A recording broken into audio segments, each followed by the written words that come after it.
Hello, hello, this is Intermodal Trucker. My name is Larry and we are at our destination in Chilton, Wisconsin. I am not too sure how this is going to go because I don't even know if these guys are open. This is KT Products. Well, it looks like there is lights on in the office, so I guess there is somebody there. I have picked up many loads here. You ever wondering where your bird seed stuff that you buy, dog foods they make here and everything, cat food, comes from here.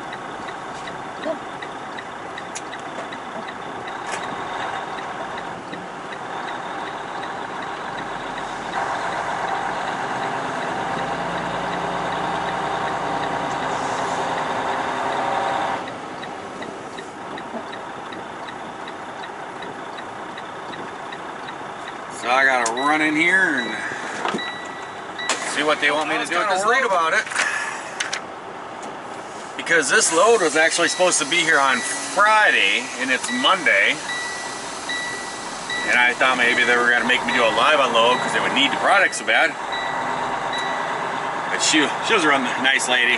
She was like, oh no, we don't need this.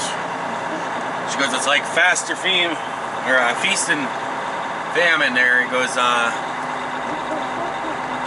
she looked on her sheet, she goes, we've gotten 12 of these today. She goes, so that can go in a lot. She said, the only problem I got for you is we have got no empties. Looks like I got a spot right there. Sure, why not?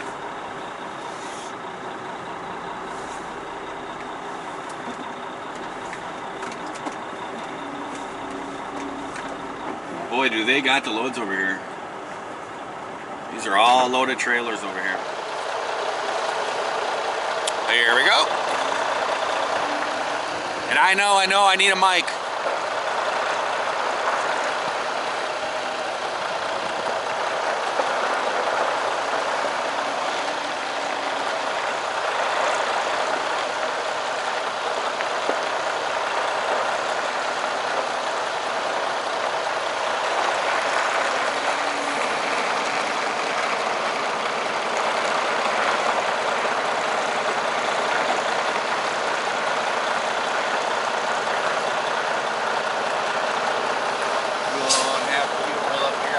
Slide my tandems anyways, so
if you're wondering why I'm putting it so tight, it's because I'm the last trailer and there's a grass on my right over there. I don't want to mark up their grass.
Well, there we go. Another load delivered. And we're good to go. What are we doing after this? Well, we are going to be heading over. I probably should write it down. Get my official piece of scratch paper again. If you're ever wondering what my official piece of scratch paper is, it's the tickets from the rail yards. I get probably 3 or 4 of these a night. I used to carry a little notebook with me, and then I'd always have all these little piles of these scrap papers, and I'd end up having to throw away, you know, every couple of days because they pile up. So I ran out of my notebook, and I just started using these, and I just kind of got into the habit of it. So I just flip them over, and it's a blank piece of paper.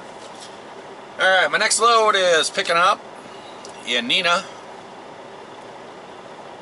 And I actually only have one pre-planned tonight. It is picking up at has me a 30-mile deadhead. I don't think so.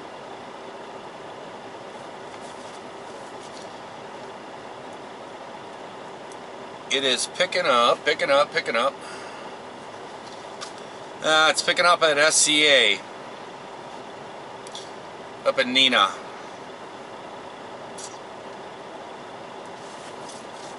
And it is going down to the BNSF Corworth.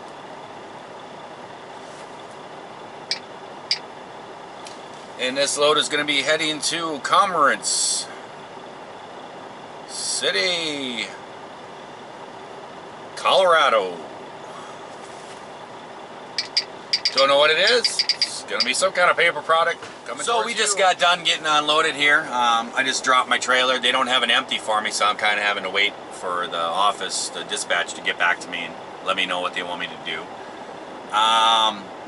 So I thought I would answer a question that some of you guys have had.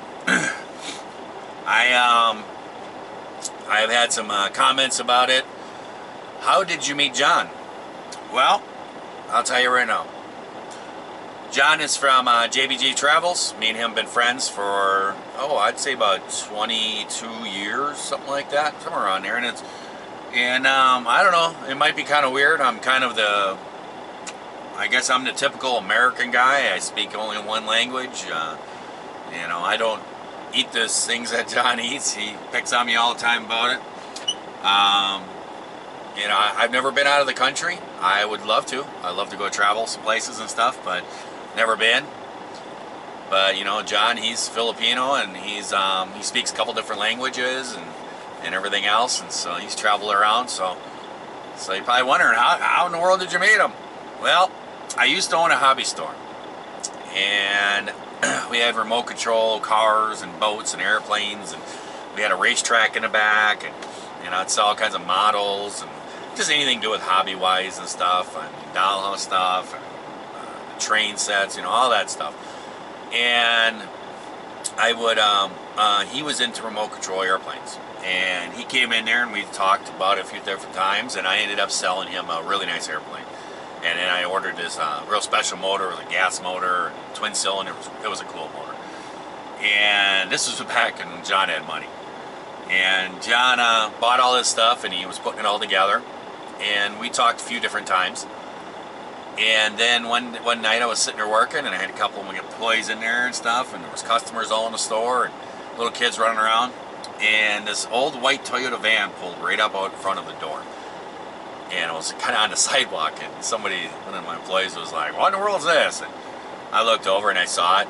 I saw it was this white Toyota van, and I seen John driving that. And I said, "Oh, that's John." I said, "Don't worry about it." And then this older gentleman came out of the van, and he came in the store, and you could see he had kind of a hard time kind of walking. It was kind of like a gimp or something. And he came in, and I had walked around my counter, and there were like glass cases, and he would display stuff in them and everything. And I was behind this counter, and he came walking in the door, and he goes, "I'm looking for Larry." I said, "Well, that's me." And he came over by me, and he goes, "My son John says that you can help me." I said, "Sure. So what can we do for you?" And he started talking about some things that he was working on, and he was kind of an inventor, and he would make different items, and he was looking for some gears. to replace a belt. He wanted to put gearing in there, but he wanted to be real quiet. So we went over to the aisles, and I was showing him all the different gears, you know, from cars, some airplane gearing and stuff, some of the train little gears and stuff. We were going all through the different stuff, and I told him, I said, if you want to make it quiet, you know, maybe like a 64 pitch, that's a real fine tooth, we could put that in there and stuff. And so I'm like, what kind of size on the pinions and stuff? He's like, I don't know. And we start talking about RPMs and everything. And he goes, you know, give me this one, and he grabbed like a, I don't know, a whole bunch of these things. And I carried him back up to the countertop, and he came up there, and you could see he was having an issue walking. And he came up, and he was like leaning on my counter, and he just kept talking about things. And then I looked over, and somebody else came through the door, and it was John. He came in, and he stood there too. And I sat there talking to his dad, and you know, about different things, what different projects he's working on and everything. And I said, well, let me ring you up here. And I asked him like a couple times. I'm like, would you like me to get you a chair? I said, because you know, you could see he was not very comfortable. And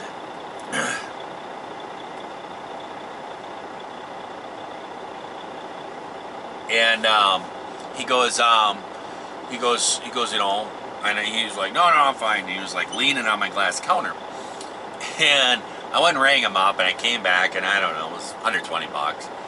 And I came back, and I told him how much it was, and I looked down, and he had like 3 or 4 $100 bills laying on my countertop. And I said, it's only like 20 bucks. And he goes, take it all. And he goes, just keep it. And he goes, he goes, I may call you up sometimes, and I need something or something in here. And he says, you can just take it out of that money. And he says, maybe like after work or in the morning or something, you can just drop it off to me. And I said, you know, well, I don't want to do that. I don't want to keep your money, because then I got to keep track of it and keep a separate book and everything. I said, that's kind of a big hassle here. I said, so why don't we'll just pay for this? And I said, I don't have a problem if you want to call me up and say, hey, you know, I'm kind of looking for this. Do you have something like this? And I'll stop over and bring it over to you. And I said, so you can just pay me then, and I'll just put it in a till when I get back to the store. And he was like, oh, okay. So we did that, and we sat there talking for a couple more minutes. And this employee, who was a young guy, in his early teens, he was sitting there next to me, and he was kind of listening to the conversation. And there was little kids walking around the store and everything. And John's dad reached down, and he grabbed his leg, and he was like massaging his leg or something. I don't know what he was doing, but he was messing around and stuff. And then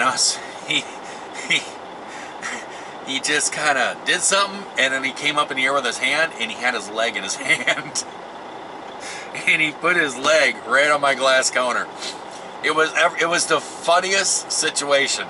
And so there he is, and he put his leg on my counter, and then he was like leaning against the glass counter. And it was everything I could do. It was so funny, and it was everything I could do not to laugh. And I looked over, and my employee that was sitting next to me, his eyes were just like huge, staring right at him. And I gave him a real dirty look, my employee, and I'm like, you know, knock it off. And he saw me, and he walked away. And I sat there talking to John's dad, and I looked back in one of the aisles. Here's this little kid sitting back there, and he saw him take his leg off and put it on, and the little kid was just like, oh, he's just watching this. And it was everything I held inside not to start laughing. And we sat there talking for a while and everything else, and I'm like, you know, hey, that's hurting you, huh? And he's like, yeah, pretty sore today. I was like, yeah, I can imagine. And I believe that he had lost part of his leg with diabetes or something like that. And we sat there talking for a while, and then he grabbed his leg and popped it back on, and me and John were talking and everything. And he's like, oh, I'm gonna get going, I gotta get home. And I was like, okay. And he started going out, and he turned around and looked at me and goes, I like you, Larry. And I turned around and said, I like you too. And he goes, you need to stop over my house. I need to show you my inventions. I said, all right. I said, I'll stop over. So a couple days later, I don't know what it was, I stopped over there, and he took me out in the garage and started showing me his inventions and everything, what he was working on, and showed me all this stuff, and sat there talking with John and got to know John a little better. And and we hung out quite a bit. It was kind of a shame, because I think it was only about 6 months later, I think John's dad passed away. And I did get to meet him, and I got to know him, but I didn't get to know him as well as I would have liked to have. But I can tell you this, he was an interesting character. He was a very generous guy, and he was also very inventive. And I tell you right now that John over at JBG Travels, he has those same aspects. John, he can't help himself to help everyone he can. He's always worrying about everybody and everything. He's a very generous person like that. And I'll tell you right now, John's just like his dad with his inventive streak. John calls me up, and this has gone on for many, many years. John will call me up with these ideas on how to like reinvent something or improve something, and we have these conversations and we talk about how it can be made and everything. We have these you know how like I think it's the NSA or something, they monitor phone calls and stuff. I swear if they ever stumbled upon me and John's phone call, there would be white jackets waiting for us when we got home, and they put us in the Looney Tunes. Some of those conversations are pretty out there, and it's pretty funny. But I've known John for a long time, and he joined our club, and our flying club, and we used to go out and we used to fly together, and most of the guys in the club were, you know, 60s, 70s, stuff like that, and they would go out and fly and kind of stay away from each other. Well, me and John would go up there and chase each other, and we'd actually see how close we could get to each other. And one time we were flying, and I'm like, "Oh, John, I think you're a little too close," and all you could see was one airplane. You couldn't see two of them. They were so close you could see one. And I came down, and when we landed, I actually came down and landed. There was 2 holes in the top of my wing where his wheels from his airplane actually went through my covering. And somehow it didn't crash, and I was able to land it. But we would have a lot of fun out there flying. And that's how I met John. So there you go. And he's been trying to feed me weird food ever since. It ain't gonna happen. I ain't gonna eat something that could possibly hug me. Or something that flies at night. Or I'm not eating these weird foods, John. It's not gonna happen if you see this. So there you go, guys. Well, I just got my message. They want me to go to Kimberly Clark and see if I can get an empty. So there you go. So well, hello and welcome to SCA Tissue in Neenah, Wisconsin.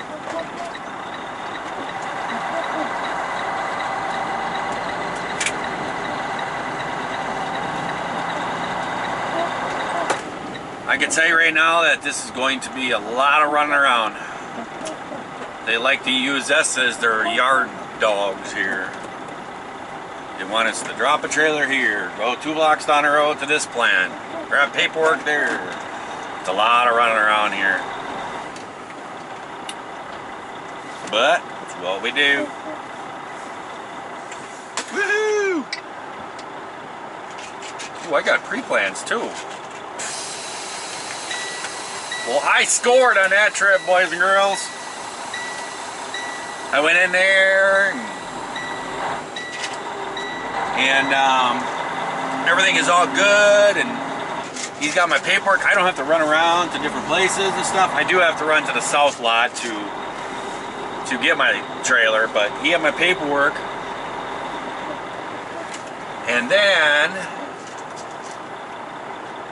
okay, I thought there was a truck coming behind me and I had to go. And he told me where it was, told me the lot to go to, everything else good. And then I looked behind him and I saw these. He had a box of these sitting there. Ooh, strawberry nerds. This is my Achilles heel right here. And I said, buddy, do you know how much I love coming here and seeing you guys? You guys are always so happy and joyous.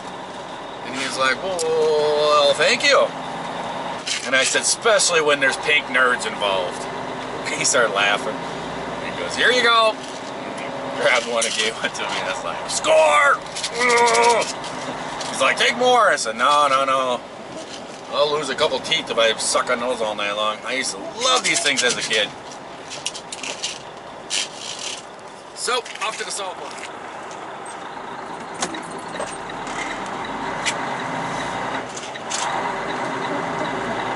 And I am just astonished. They have sent me a pre-plan. And I haven't even set my ETA yet for this load. So I only had one load tonight, but for some reason they have sent me a pre-plan. So here we go.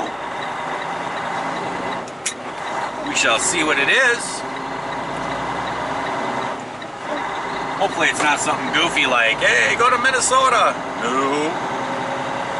Because to be honest with you guys, I am not ready for the snowmobile trip. I did not get what I needed to get done this last weekend. And so I am not ready. And if I get home, I took off Thursday night. But if I get home Wednesday morning, I'm supposed to pick up John, or I get home Thursday morning, then I'm supposed to pick up John Thursday morning, take off. So I'll be driving truck all night long, try to get home, run around like a chicken with my head cut off, getting things done, and then get over, pick up John, and then drive all the way up there, you know, and be up like probably 30 hours, 35 hours, something like that. That'd be rough. So I made a decision this morning and I went on my little app thing with my company and I put in for an additional day off. So I'm gonna actually I'm taking off Wednesday night and Thursday night this week. Just so I can get home and get everything ready and be well rested and ready to go.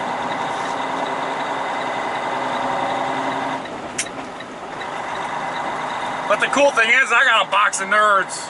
Ooh, and they're strawberry Nerds too.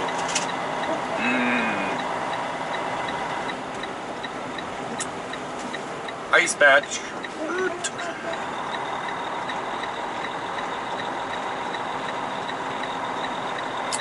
So, do we even attempt to pull in if there's a double lot open? I can. Oh yeah, right here. Look at that.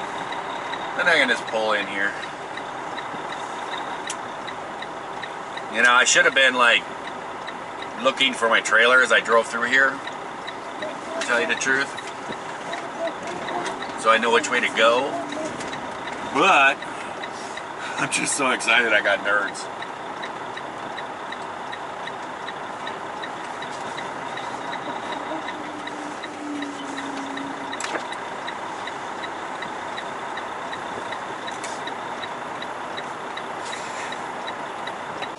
So, we are delivering this one down there to the Corworth ramp.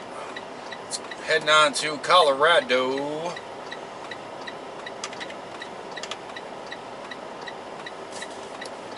Seal, doesn't match, doesn't match, doesn't match. It sure does.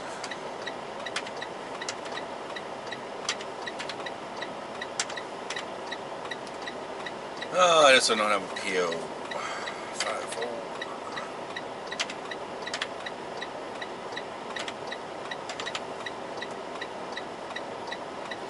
5-4. Live load? No, it's preloaded. Yes, I brought an empty. I ran all the way over there to get one. It's 32,939 pounds. Still not heavy enough for me to weigh. I want to do that app for you guys, showing you how to use the cat scale app, and I can't get a load that's heavy enough.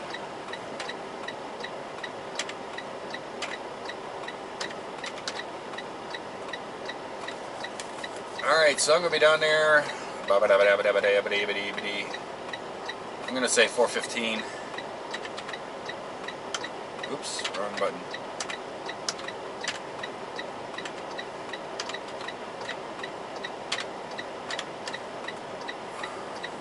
That's not what I want. 4 and...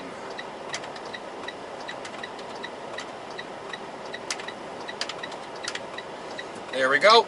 Sending it off. We are good to go. So, what have we learned today? Well, we've learned how Larry met John. And we learned a little bit about John's dad.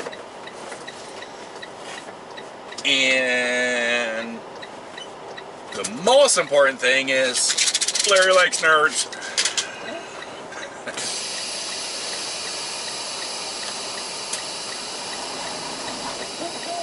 Make sure our